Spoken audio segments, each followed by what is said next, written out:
कभी कभी चतुराई ताकत से ज्यादा काम आती है। जब एक गरीब आदमी ने राजा से कर्ज लिया और समय पर चुका नहीं पाया, तो राजा खुद उसका हिसाब लेने पहुंचा। लेकिन राजा को क्या पता था कि उसके सवालों के जवाब देने के लिए एक छोटी सी बच्ची तैयार थी, अपनी बुद्धिमानी से राजा को हैरान करने के लिए। उसकी बातों में ऐसे राज छिपे थे जो सुनने में अजीब लगे, लेकिन असल में उनमें गहरी समझ थी।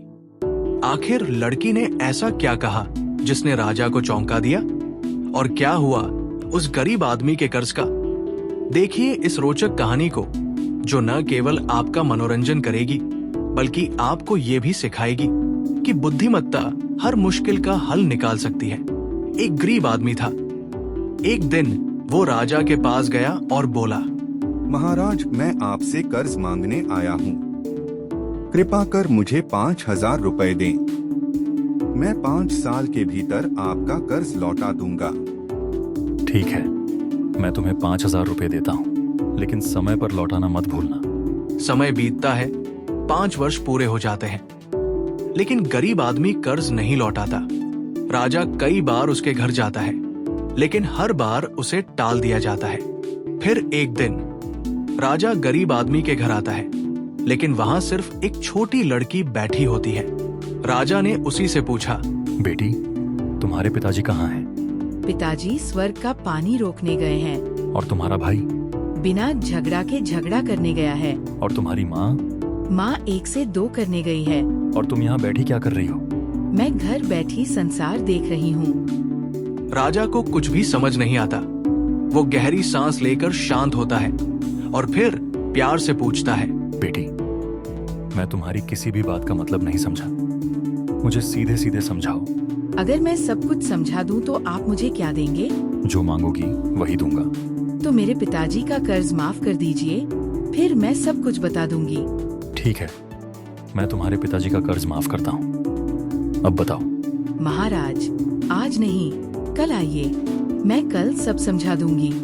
राजा अगले दिन फिर उस व्यक्ति के घर गया।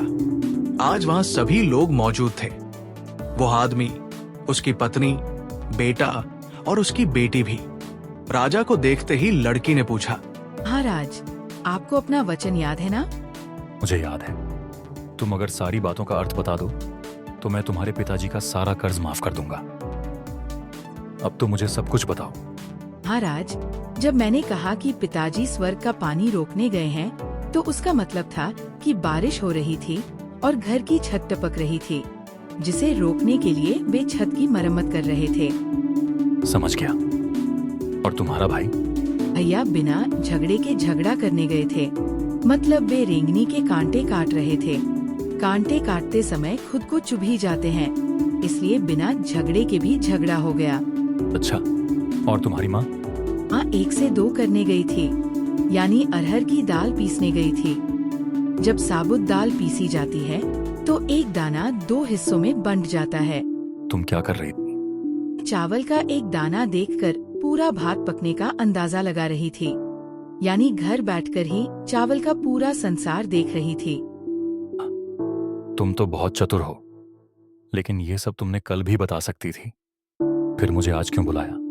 महाराज, कल जब आप आए थे तब मैं भात बना रही थी। अगर आपको सब समझाने लगती तो भात जल जाता और माँ मुझे पीटती।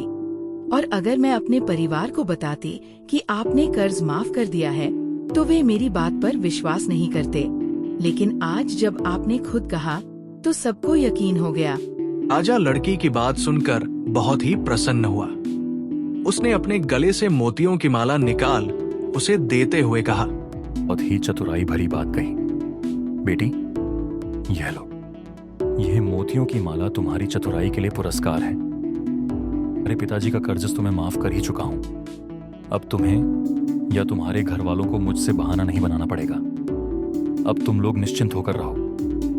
अगर फिर कभी किसी चीज की जरूरत हो तो बेझिझक होकर मुझसे कहना। राजा लड़की को आशीर्वाद देता है और खुशी खुशी लौट जाता है। पूरा परिवार लड़की को गले लगाकर उसकी बुद्धिमानी की सराहना करता है।